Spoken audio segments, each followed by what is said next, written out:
Okay, so we also know that we can prove triangles congruent by having just a side, an angle, and a side. Notice it says if two sides and the included angle. That is a huge piece. The included angle of one triangle is congruent to two sides and the included angle of another triangle, then the triangles are congruent. When you think of included, you need to be thinking about between the two sides.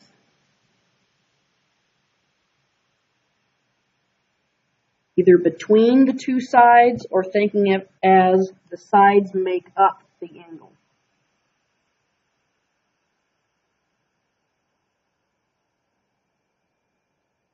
Okay, either way. So either thinking as it's the angle between the two sides or it's the angle that is created or formed by the sides.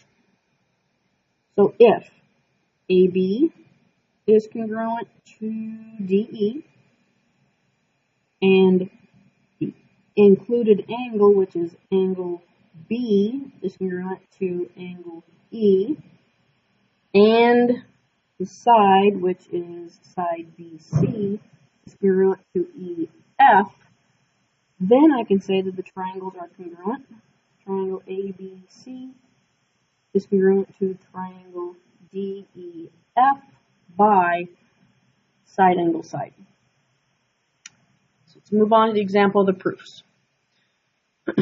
So again, I'm going to make sure that I have these marked on my diagram. JM is congruent to NL. That is given. JM is congruent to NL. I know that angle JMN, angle JMN is congruent to angle LNM. LNM. Okay, make sure you get those letters right. But this is also given. And I know that this segment is shared by both triangles. So MN is congruent to MN by the reflexive property.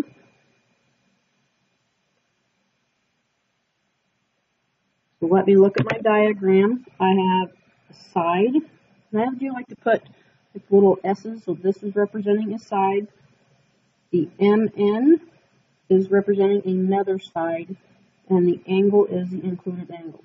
So a lot of times if you abbreviate it this way off to the side, just to identify if you've actually proven things congruent, then that tells you how you're going to be proving it congruent. So this is by side, angle, side.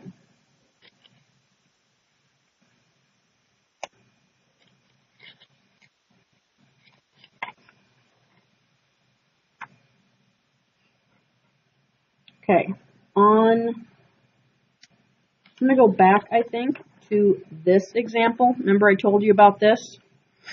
So we have this information, but remember the bow tie. So even though it's not listed as the given, I could also say that that angle is congruent to that angle. Angle JKL is congruent to angle MKN by vertical angles are congruent.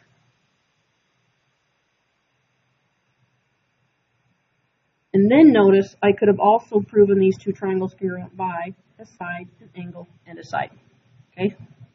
So it's another way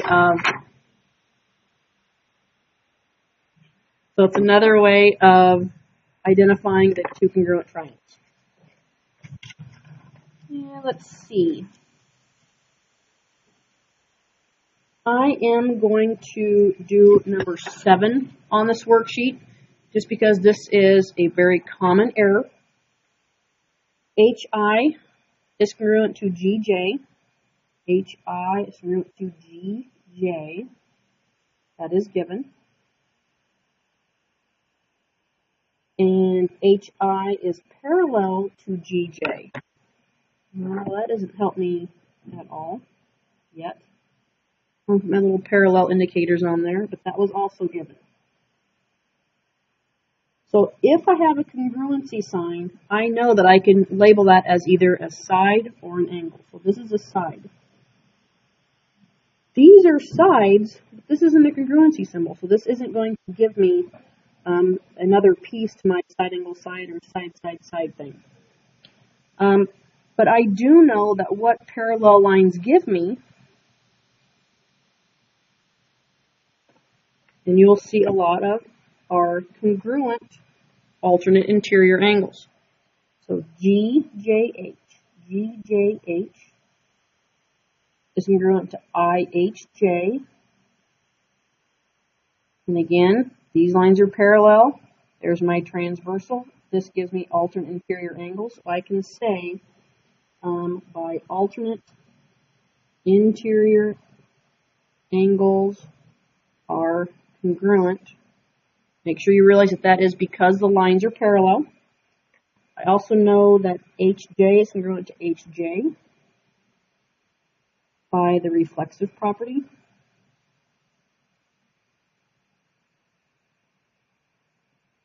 And then I'm going to look at my diagram, and I guess I can look over here too. This is a side. These are angles. They are congruent. Looking at my diagram, I have ticks. I have one, the angle, and the side. So I have the side and the angle included, and then the other side. So I can say these triangles are congruent by side, angle, side.